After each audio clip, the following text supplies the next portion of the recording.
Sustainability development goals, அதாவது SDG. இதை பற்றி நம்ம பார்ப்போம். ஃபஸ்ட்டு சஸ்டைனபிலிட்டி அப்படின்னா என்னென்னு பார்த்துக்குவோம். ஏன் சஸ்டைனபிலிட்டி அப்படின்னு சொல்லுவாங்க அப்படின்னு பார்ப்போம்.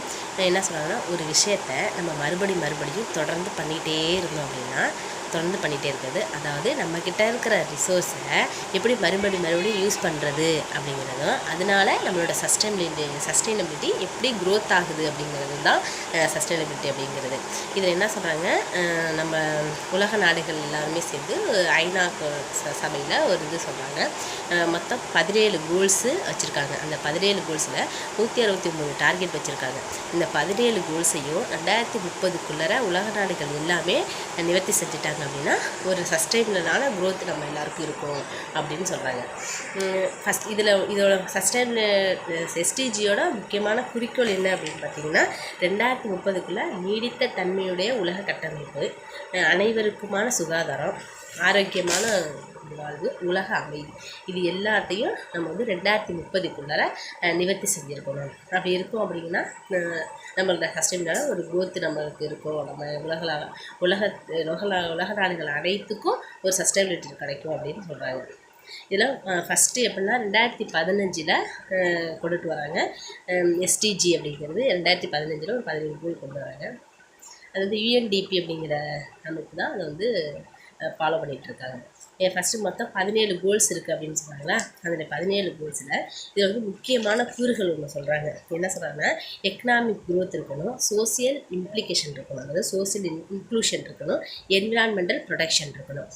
எக்கனாமிக்கல் க்ரோத்னால் நம்ம எல்லாருக்குமே ஒரு பொருளாதாரத்தில் ஒரு விதமான க்ரோத் எல்லாருக்குமே இருக்கணும், அதை சரி செஞ்சு வச்சுருக்கணும் அப்படின்னு சொன்னாங்க. அப்புறம் சோசியல் இன்க்ளூஷன்னா அனைத்து சமூகத்தை, எந்த சமூகமாக இருந்தாலும் ஜாதி மதம் வேறுபாடு எதுவுமே பார்க்காம அனைத்து சமூகத்தையும் ஒன்றிணைச்சு ஒரு கட்டமைப்பு கொண்டுட்டு வரணும் அப்படின்னு சொல்கிறாங்க.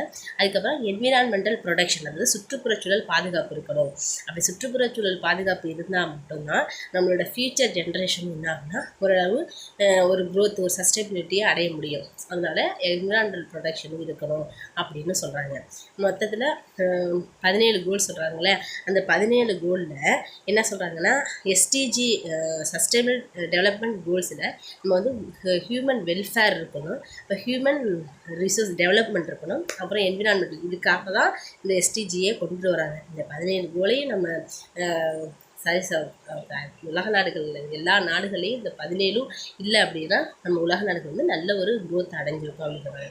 அதில் ஃபஸ்ட்டு தான் என்ன சொல்கிறாங்க அப்படின்னா, நோ பாவர்ட்டி, அதாவது வறுமையே இருக்கக்கூடாது, வறுமையின்மை இல்லாத ஒரு உலகத்தை உருவாக்கணும் அப்படின்னு சொல்கிறாங்க. அதுக்கப்புறம் நோ ஹங்கிரி, அதாவது பசியே இருக்கக்கூடாது, அனைத்து மக்களுக்கும் பசி அப்படிங்கிற ஒரு விஷயம் இல்லாமல் இருக்கணும். இது 2030க்குள்ளே நம்ம ஃபாலோ பண்ணியிருக்கணும் அப்படின்னு சொல்கிறாங்க. அதுக்கப்புறம் குட் ஹெல்த், எல்லாருக்கும் என்ன சொல்லணும்னா குட் ஹெல்த் இருக்கணும் அப்படின்னு சொல்லியிருக்காங்க. குட் ஹெல்த், நல்வாழ், இப்போ எல்லாருக்கும் ஆரோக்கியமான உடல்நலம் இருக்கணும், அந்த இதை நிவர்த்தி செஞ்சுருக்கணும் அப்படின்னு சொல்கிறாங்க. அதுக்கப்புறம் என்ன சொல்கிறாங்கன்னா, தரமான கல்வி, எல்லாருக்கும் குவாலிட்டி எஜுகேஷன் கொடுக்கணும். குவாலிட்டி எஜுகேஷனை இந்த 2030க்குள்ளே எல்லா மக்களும் எல்லாருமே தரமான கல்வியை அடைஞ்சிருக்கணும் அப்படின்னு சொல்கிறாங்க. நெக்ஸ்ட் என்ன சொல்கிறாங்கன்னா, ஜெண்டர் ஈக்குவாலிட்டி இருக்கணும். அதாவது ஜெண்டர் ஈக்குவாலிட்டினா எந்த பாலினதும் பார்க்கக்கூடாது, எல்லாருக்கும் ஜெண்டர் ஈக்குவாலிட்டி இருக்கணும் அப்படின்னு சொல்கிறாங்க. அதுக்கப்புறம் க்ளீன்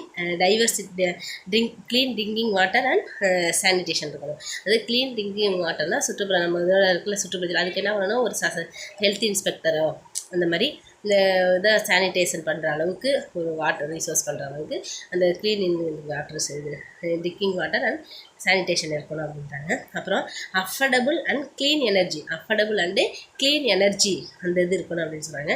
அதுக்கப்புறம் decent work and economic growth, ஒவ்வொருத்துக்கும் decent work and economic growth இருக்கணும் அப்படின்னு சொல்கிறாங்க. இண்டஸ்ட்ரி இன்னோவேஷன் அண்டு இன்ஃப்ராஸ்ட்ரக்சர், தொழில்மயமாதல் இன்னோவேஷனாக இருக்கணும் அப்படின்னு சொல்கிறாங்க. நெக்ஸ்ட் இது மாதிரி மொத்தம் 17 கோல்ஸ் இருக்காங்க. இந்த 17 கோலையும் நம்ம எல்லோரும் 2030க்குள்ளே அடைஞ்சிட்டோன்னா உலக நாடுகள் எல்லாமே ஒரு சஸ்டைனபிளான க்ரோத் அடையும், அது நீடித்த நிலையான வளர்ச்சிக்கு உறுதுணையாக இருக்கும் அப்படிங்கிற மாதிரி சொல்லியிருக்காங்க. Okay, thank you.